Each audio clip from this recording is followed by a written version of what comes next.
Oke, Ustaz. Udah mulai, Ustaz.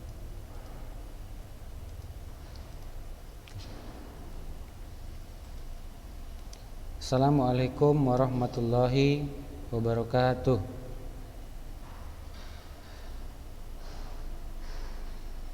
Ya, itu anak didik kami yang baru bergabung, silahkan diaktifkan videonya.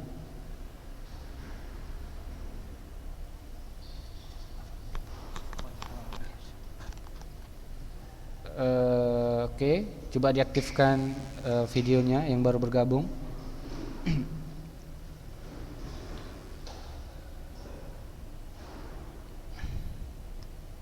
Oke, oke ya.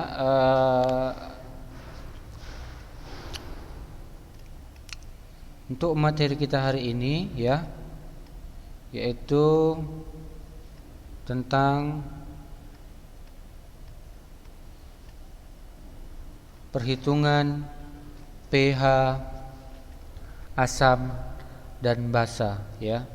Perhitungan pH, asam dan basa. Oke,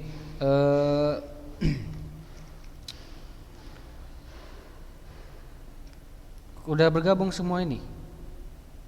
Masih banyak yang belum bergabung kan? Baru berapa ini ya? 1, 2, 3, 4, 5 ya. Nah,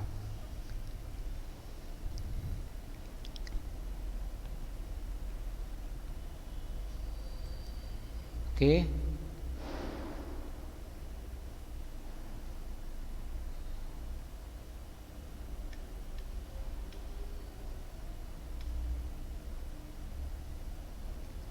Oke. Kita langsung mulai lah ya.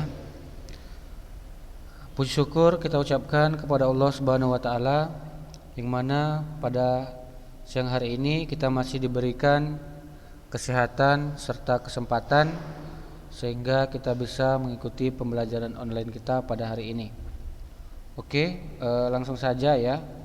Materi kita hari ini yaitu tentang perhitungan pH ya, perhitungan pH, asam dan basa. Nah, seperti yang kita ketahui ya, bahwasannya pH itu apa artinya? pH itu artinya derajat keasaman ya. Nah, jadi derajat keasaman derajat keasaman suatu asam ataupun basa. Nah, kalau dia asam kemarin pH-nya berapa? pH-nya itu dia di bawah 7. Nah, kalau basa pH-nya di atas tuh 7 sampai dengan 14 ya. Nah, jadi kalau misalkan netral ya, larutan netral itu pH-nya sama dengan 7 ya. Oke. Nah, jadi contoh-contoh asam dan basa kan udah pernah kita bahas, bahwasannya contoh asam dan basa misalkan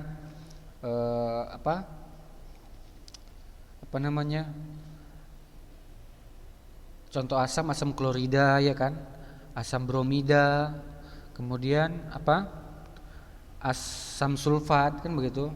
Nah, jadi itu termasuk ke dalam apa? Termasuk ke dalam asam. Sedangkan basa ya, contoh basa apa misalkan? Contoh ya NaOH.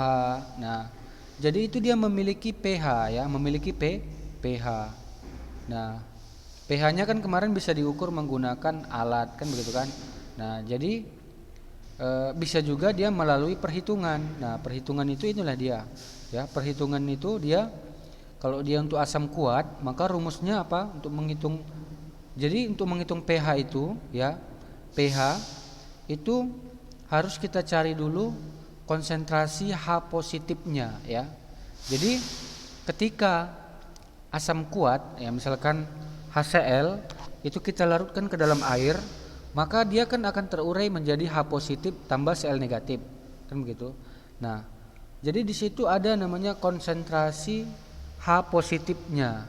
Misalkan HCl kita larutkan ke dalam air, maka nanti di situ akan ada konsentrasi H positif daripada si HCl tersebut. Nah, jadi bagaimana cara mencari konsentrasi H positif dari HCl tersebut? Rumusnya adalah A dikali MA. A itu apa? A itu adalah valensi daripada HCl. Valensinya itu misalkan ini HCl kan, valensinya itu dari mana kita ketahui? Dari indeksnya ya. Indeks CH berapa? 1 dikali MA. MA-nya berarti massa, MA itu artinya molaritasnya ya, berarti A dikali MA. Nah, ini rumusnya ya. Kalau untuk asam kuat. Nah, asam kuat itu kan dia contohnya apa aja? HCl, H2SO4. Kemudian apa lagi?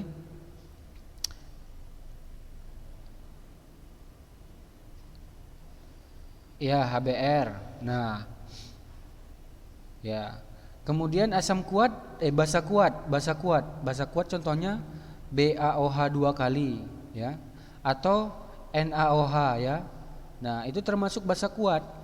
Nah, jadi kalau misalkan basa kuat ya, basa kuat itu dia kalau kita masukkan ke dalam air, nah itu akan terurai menjadi apa? Menjadi Ba2 positif ditambah 2OH negatif. Nah, jadi ketika dia terurai dalam air, maka bagaimana cara mencari jadi kalau dia basa kuat ya, itu kita mencari konsentrasi OH negatif ya. Jadi kalau misalkan basa kuat ya, itu kita cari adalah konsentrasi OH negatifnya ya, OH negatifnya. Jadi rumusnya apa? B dikali MB ya. B itu apa? B itu artinya valensi basanya. Nah, valensi basanya di sini adalah berapa? 2 ya kan? 2 dikali dengan MB. MB itu adalah molaritas basa. Berarti B-nya 2 ya dikali dengan molaritas basa ya. Kemudian asam lemah. Nah, kalau asam lemah itu cara mencari konsentrasi H positifnya sama dengan akar dari Ka dikali Ma. Nah, jadi nanti ini gunanya apa sih konsentrasi H positif ini? Gunanya untuk mencari nilai pH ya. Karena pH itu rumusnya min log H positif gitu ya. Min log H positif gitu ya. Nah, kemudian untuk basa lemah.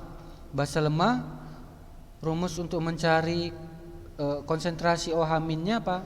Sama dengan akar dari Kb dikali Mb. Nah, Kb ini itu biasanya dikasih tahu di dalam soal ya. Kb itu biasanya diberitahu di dalam soal. Sedangkan Mb itu dia biasanya ya dikasih tahu juga di dalam soal ya. Jadi contoh basa lemah apa? NH4OH ya.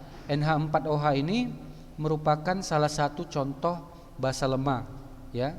Nah, NH4OH ketika dia dilarutkan ke dalam air, maka dia akan terurai menjadi apa? Menjadi NH4 positif ditambah dengan OH negatif ya. Nah, jadi NH4OH ini ketika kita larutkan ke dalam air, maka akan terurai menjadi NH4 positif ditambah dengan OH min ya. Nah, konsentrasi OH min itu rumusnya adalah akar dari Kb dikali Mb ya. Oke. Nah, itulah dia untuk rumus untuk mencari H positif dan OH negatif. Nah, sekarang kita masuk ke contoh soal perhitungan pH-nya ya. Nah, ini yang A ya. Untuk yang A, tentukanlah pH dari 50 ml H2SO4 0,3 molar. Nah, jadi H2SO4 itu dilarutkan ke dalam air. Konsentrasinya berapa? Konsentrasinya adalah 10 pangkat min 3 M. Ya. Nah, jadi ini ketika kita larutkan ke dalam air, nah tentunya akan terurai menjadi apa? 2H positif tambah SO4 2 negatif kan begitu kan? Nah, berarti di sini langsung saja kita masuk ke pembahasan ya untuk yang A. Oke, ini dia yang A. Nah, jadi di sini ya H positif. Jadi untuk mencari pH, nilai pH itu harus kita cari dulu konsentrasi H positifnya. Nah, karena rumus pH itu adalah min log, ya, rumusnya min log H positif. Ingat ya. Untuk mencari nilai pH itu rumusnya adalah min log H positif. Nah, berarti di sini pH sama dengan min log H positifnya berapa? 2 dikali 10 pangkat min 3 M. Nah, berarti di sini pH-nya sama dengan min log 2 kali 10 pangkat min 3. Berarti berapa? 3, ya, 3 dikurang log 2, ya. 3 dikurang log 2. Oke, paham ya? Nah, jadi pertama kita cari dulu konsentrasi H positifnya, ya. Cara mencari konsentrasi H positif yaitu kalau dia H2SO4, H2SO4 itu kan termasuk asam kuat, ya. Nah, maka kalau dia asam kuat kita pakai rumus yang pertama tadi ini. H positif sama dengan A dikali MA, ya. H positif sama dengan A dikali MA. Berarti konsentrasi H positif sama dengan A dikali MA. Nah, berarti di sini A-nya berapa? A-nya adalah 2, ya kan? Kemudian MA-nya adalah berapa? Ya, 10 min 3, ya. Nah, maka dapatlah konsentrasi H positif sama dengan 2 dikali 10 pangkat min 3 M, ya. Nah, maka pH-nya adalah min log H positif, ya. Min log apa? H positif. Berarti min log 2 kali 10 pangkat min 3 M, ya. Berarti rumusnya adalah Nah, ini dia. Nah, jadi caranya, ya, cara menyelesaikan lognya ini, ya. Adik-adik perhatikan. Cara menyelesaikan lognya ini, maka tiganya kita buat ke angka yang ke depannya, ya. Jadi 3 kita masukkan ke angka ke depannya, berarti apa? 3, karena ada 10 pangkat min 3 ini, itu kita taruh ke angka depannya, ya. Berarti 3 dikurang, ya, log 2, ya. Paham ya? 3-nya ini kita masukkan ke angka paling depannya sini, ya. Ke angka paling depannya. Berarti 3 dikurang log 2 gitu, ya. Oke, paham ya? Bisa lah, ya. Oke, nah jadi untuk mencari pH dia seperti itu. Kemudian yang B, coba yang perhatikan yang B. pH, tentukan pH dari 100 ml. Jadi kalau di asam kuat, ya, itu untuk mencari pH-nya nggak perlu pakai volumenya. Maka volumenya kita tiadakan, ya. Volumenya ini nggak dipakai, ya. Oke, lanjut ke yang B, ya, yang B. Lanjut ke yang B. Tentukan pH dari 100 ml basa lemah BOH yang di dalam air terionisasi 1%. Kb BOH sama dengan 10 pangkat min 4. Nah, jadi di sini ditanya adalah apa? pH dari 100 ml basa lemah yang di dalam air terionisasi 1%. Kb BOH sama dengan 10 pangkat min 4. Nah, di sini udah memakai derajat ionisasi, ya. Nah, derajat ionisasi itu dia artinya mol zat apa tadi? Mol zat terurai terionisasi per mol zat mula-mula, ya. Mol zat terionisasi itu maksudnya yang sudah dilarutkan ke dalam air, kan gitu kan.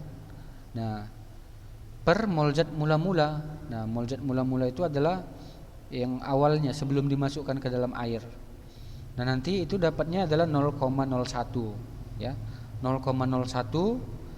Nah, jadi nanti di sini bisa kita cari nilai dari dari derajat ionisasi ini bisa kita cari nilai MB sesuai dengan rumus ya. Nah, ini memakai rumus ya. Nah, berarti nanti bisa dicari MB-nya. Maka dapatlah nanti MB-nya itu adalah 1M ya, 1M. Nah, setelah dapat MB barulah nanti kita cari apa? Nilai ya konsentrasi OH dari basa lemah ya. Maka OH sama dengan akar dari KB dikali MB. KB-nya berarti berapa? 10 pangkat min 4 dikali MB-nya berapa? Sama dengan 1 molar ya, 1 molar. Berarti 10 pangkat min 4 kali 1 sama dengan 10 pangkat min 4. Akarnya berarti 10 pangkat min 2 ya. Akar 10 pangkat min 4 adalah 10 pangkat min 2. Oke, paham ya? Oke. Nah, jadi POH-nya yaitu kalau misalkan POH-nya, nah kalau OH ya perhatikan ya. Kalau dia pH tadi min log H positif ya. Kalau dia pH sama dengan min log H positif. Nah, kalau dia OH min, maka mencarinya itu POH ya. Jadi kalau OH maka kita cari dulu POH-nya sebelum kita cari pH-nya. Jadi POH itu kita cari dulu dia kalau misalkan OH min, maka kita cari dulu apa? POH-nya. Ya, cari dulu POH-nya. Setelah dapat POH-nya, barulah kita cari apa? pH-nya. Begitu ya? Paham ya? Nah, jadi kita cari dulu POH-nya. Setelah dapat POH-nya baru nanti kita cari pH-nya. Nah, cara mencari pH yaitu apa? 14 dikurang POH ya. Cara mencari pH sama dengan 14 dikurang POH. Berarti 14 dikurang 2 ya. Nah, jawabannya adalah berapa?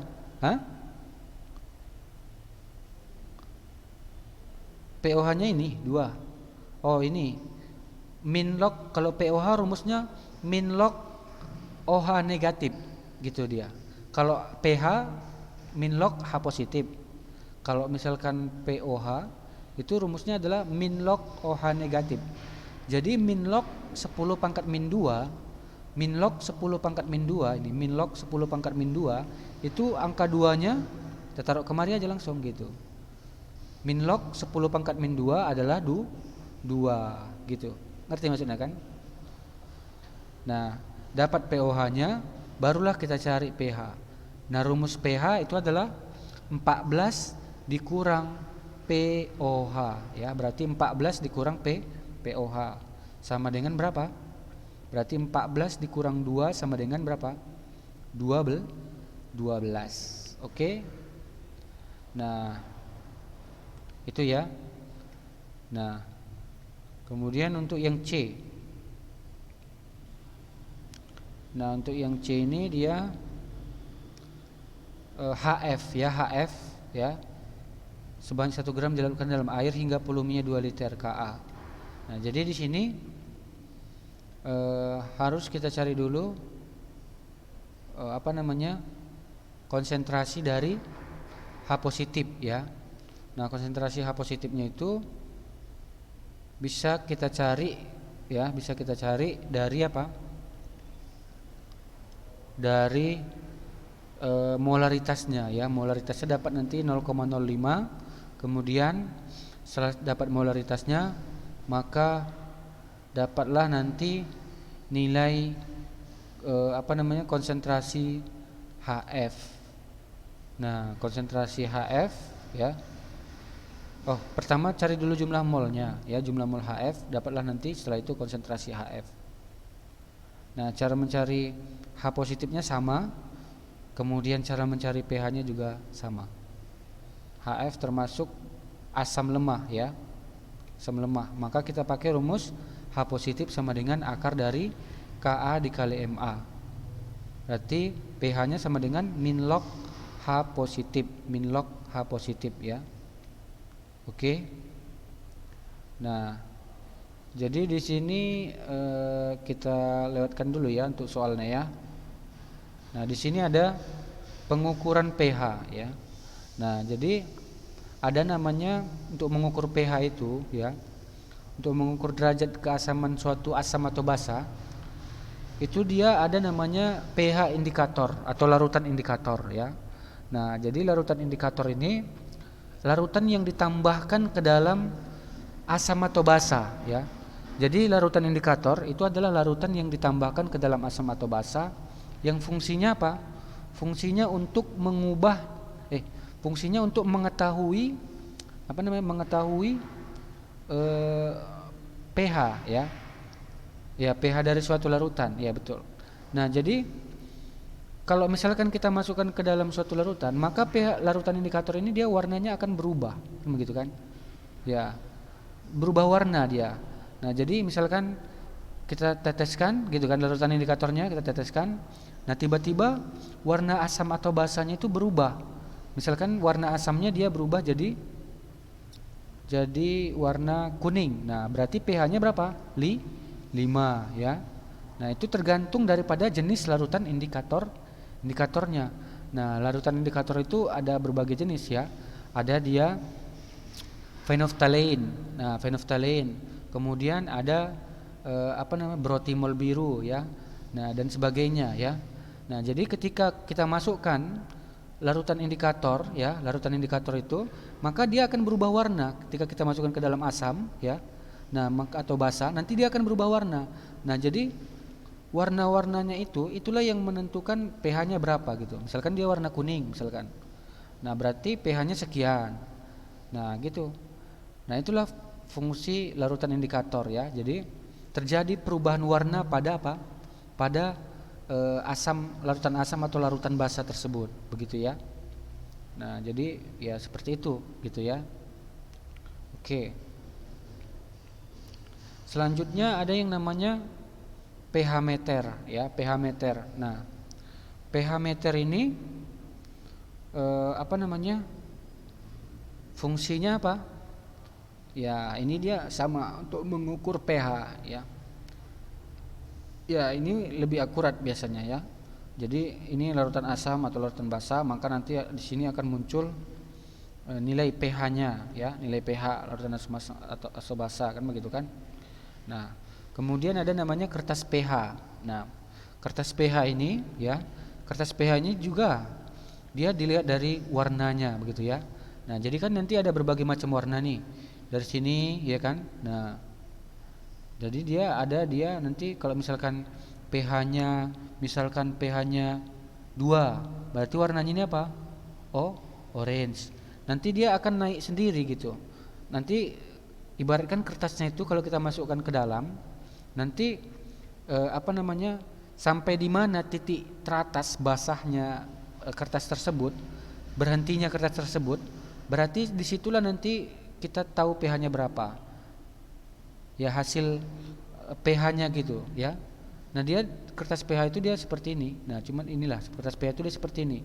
Nah, ini dia ada warna-warnanya juga ini di bawahnya biasanya ya. 0, 1, 2, 3, 4, 5, 6, 7 sampai 14 biasanya ya. Nah, jadi warnanya itu dia sampai 14. Nanti ada dia ketika kita masukkan, nanti akan terjadi perubahan warna ya. Nanti akan berubah warnanya. Enggak, maksudnya bukan berubah. Maksudnya airnya itu dia akan sampai ke warna yang mana gitu. Air yang yang dimasukkan yang ke asam itu kan gitu kan. Dia akan sampai ke mana? Nanti disitulah kita tentukan nilai pH asam atau basanya, begitu ya. Oke. Nah, reaksi asam basa ya. Nah, reaksi asam basa, jadi asam dan basa itu bisa bereaksi ya, itu menghasilkan apa? Menghasilkan garam tambah air ya. Jadi misalkan H2SO4 kita reaksikan dengan BaOH 2 kali, maka ini kalau kita uraikan ya, kita uraikan H2SO4 itu akan terurai menjadi 2H positif, SO4 2 negatif kan begitu kan? 2H positif, SO4 2 negatif. Sementara yang ini BaOH 2 kali yaitu Ba 2 positif tambah 2 OH negatif. Nah, jadi hasil dari pencampuran asam dan basa ini adalah Nah, jadi di sini BA dari apa namanya basa akan bergabung dengan SO4 dari asam. Berarti nanti hasilnya adalah BaSO4 ya, BaSO4 kan begitu. Nah, kemudian bisa juga nanti ada reaksinya antara oksida asam dengan larutan basa ya. Nah, oksida asam contohnya adalah N2O5 tambah dengan basa nanti menghasilkan BaNO3 2 kali tambah H2O ya. Kemudian reaksi oksida basa yaitu N2O ditambah H2O menghasilkan apa? 2NaOH ya. Nah, jadi seperti ini dia untuk apa namanya? Untuk reaksi asam dan basa. Oke. Nah, jadi perhitungan stoikiometri reaksi asam dan basa. Nah, perhitungan stoikiometri, jadi kalau misalkan asam dan basa kita campurkan, misalkan asam kita campurkan dengan basa, nah nanti itu akan kita peroleh nanti apa namanya molnya kan begitu kan. Nah, jadi misalkan 100 ml larutan HCl 0,1 m. Nah, kita campurkan dengan NaOH 0,1 m ya. Nah, berarti nanti di sini nah, kita cari dulu mol mula-mulanya. Jadi dari volume dan konsentrasi ini bisa kita cari mol mula-mulanya ya. Mol mula-mulanya berarti rumus mencari mol apa? Volume dikali molaritas. Berarti 100 mili dikali 0,1 m sama dengan 10 milimol. 10 milimol ya kan? 10 milimol. Nah, dapatlah apa? Jumlah milimol HCl. Kemudian untuk NaOH ya, untuk NaOH itu bisa juga kita cari molnya kan begitu kan. Berarti volume NaOH ya 100 mili dikali dengan 0,1 m. Berarti 100 dikali 0,1 sama dengan 10 milimol ya. Nah, berarti nanti di sini dapatlah mol mula-mula HCl 10 milimol. Ya, dapat mol mula-mula HCl yaitu 10 milimol dan mol mula-mula NaOH yaitu 10 milimol. Nah, setelah dapat itu, maka kita buatlah persamaan reaksinya, kan begitu kan? Kita buat persamaan reaksinya. Nah, karena koefisiennya itu sama dengan 1, ya. Koefisiennya sama dengan 1, nanti kita cari reaksi pembatasnya. Nah, reaksi pembatas ini kan udah pernah kita pelajari di kelas 10. Ya kan? Reaksi pembatas itu kan sudah pernah kita cari di kelas 10. Nah, nanti akan habis bereaksi ya. Untuk HCl, NaOH nanti akan habis bereaksi akan kita cari reaksi pembatasnya. Nah, maka nanti kita kurangkan mol mula-mula bereaksi sisa. Nah, bereaksi itu nanti kan habis. Nah, ketika misalkan tadi 10 kurang 10 berarti 0. Sisanya 0 berarti habis bereaksi. Nah, berarti habis bereaksi NaOH juga demikian habis bereaksi. Nah, karena dia habis bereaksi nanti di sini untuk yang NaCl ya, untuk NaCl nanti itu nanti dapatlah dia nanti pH-nya itu ya untuk garam NaCl ya. Itu dia karena pH garam yaitu netral, maka pH-nya sama dengan 7 ya. Nah, jadi dapatlah jumlah milimol NaCl dari mol reaksi pembatas tadi yaitu 10 milimol. Nah, setelah 10 milimol dapatlah milimol NaCl. Setelah dapat milimol NaCl setelah dapat milimol NaCl, kita bisa mencari massa NaCl. Nah, ya. Jadi dapat massa NaCl yaitu rumusnya jumlah mol NaCl dikali mR NaCl. Nah, seperti itu dia ya untuk yang reaksi asam kuat dan basa kuat, maka dia habis bereaksi karena dia koefisiennya sama dengan sama-sama 1. Oke? Mungkin sampai di sini materi kita untuk hari ini. Minggu depan kita lanjutkan pembahasan tentang asam kuat dan basa kuat yang habis bereaksi. Oke, demikianlah pertemuan kita pada hari ini. Lebih dan kurang mohon maaf. Atas segala perhatian Ustaz ucapkan terima kasih. Assalamualaikum warahmatullahi wabarakatuh.